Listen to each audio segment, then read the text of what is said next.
I am sorry, but I haven't been completely honest with you guys. Unfortunately, I am not infallible, and just like everybody else, I have my fears. Now, this fear has been around since I was a young lad, something that I've had for a very, very long time, and believe it or not, it's a fear of balloons. Oh, it didn't bang. I was really expecting that to go pop. You should also know that I will do practically anything in the pursuit of teaching people how to do something. The amount of people that don't know how to change an inner tube is worrying. But if you get yourself into this position, do you know what to do and do you know how to fix it? If not, this video is for you. I'm going to change the inner tube in this tyre. I'm going to use nothing but the kit I carry on the bike, and that includes a manual hand pump. Now, a little bit of a disclaimer here, you can carry CO2 cartridges. I don't, because, well, I don't. They're expensive. Pump's cheap and lasts 1,000 times. You know, the reality is that on most races, if you can get it to being rideable, you can then get it to the mechanic, who I'll have a track pump and you can pump it up. Not a paid promotion, but one of the things I have in my bag is a true tension tyre monkey. These things are unreal, right? They can get the hardest bits of the hardest tyres off the rim with just a bit of ease.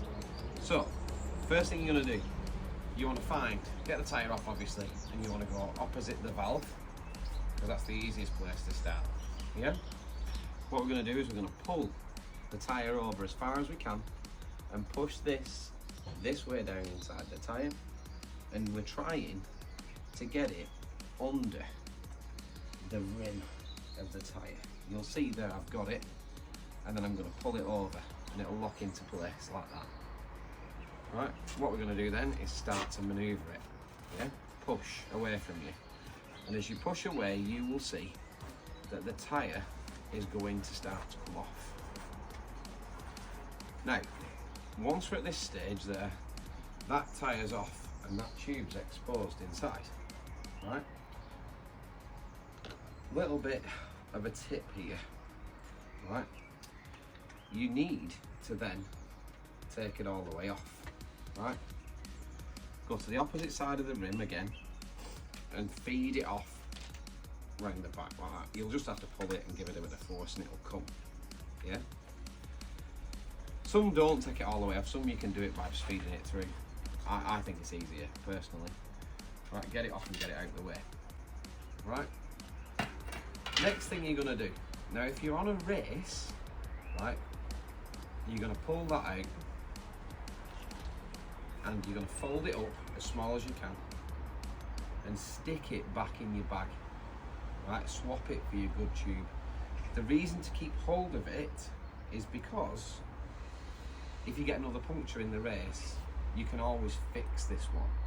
But it's going to take you more time to fix it for potentially an unreliable fix than it is to just whack your spare tube in. So in here, spare tube, new one. That was a brand new tube, I nearly cried when I popped that one, but oh well. Right, so we get our new tube, we unravel it, we get everything ready. Now, the thing that most people will forget is something punctured that tyre. Now obviously you saw what punctured it, but you might not know. That there could be a thorn, it could be anything, right? If I put that tyre back on with that still in place, that there, my friends, is going to go straight through the new tyre, and then we're definitely going to be stuffed, right? So make sure you run your fingers around the inside of the tyre and you go, oh, that's sharp, and remove it.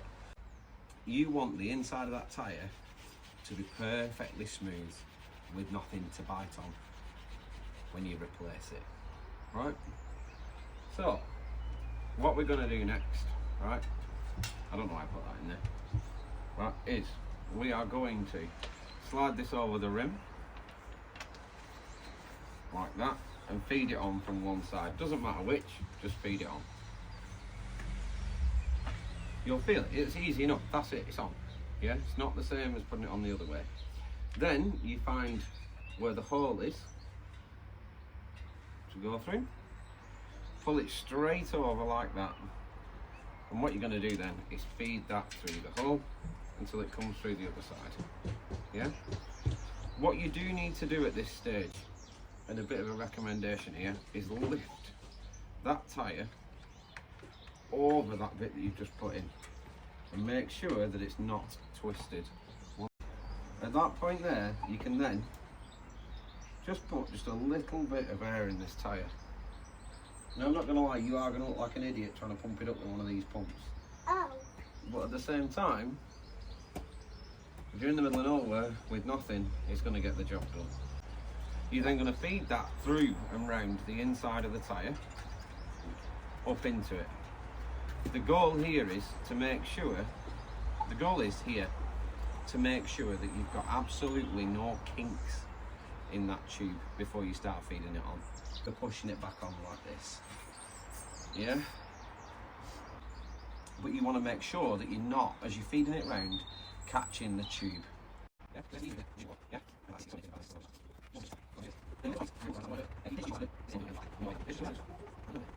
Once it's in, you can then push that round the tyre and you'll see it'll set it back in. And that's it. Tyre's back on. Slotted into place. Next job is just to pump it up. That's what we're going to do. We're going to attach our pump and make sure you've got these set up right, because most road bike pumps will do Presta valves and they will do Schrader valves. If you don't put the right one on, you won't be able to pump your tyre up. The next thing then is just to pump it up. Pumps up. Now, worth remembering. Whoops. So I really do hope that helps. If you do want a video of how to use a puncture repair, then let me know and I'll do one of those. Let me know in the comments. I do hope you follow along. Thank you very much for everybody that engages, and I'll see you in a bit. See you later. Bye bye.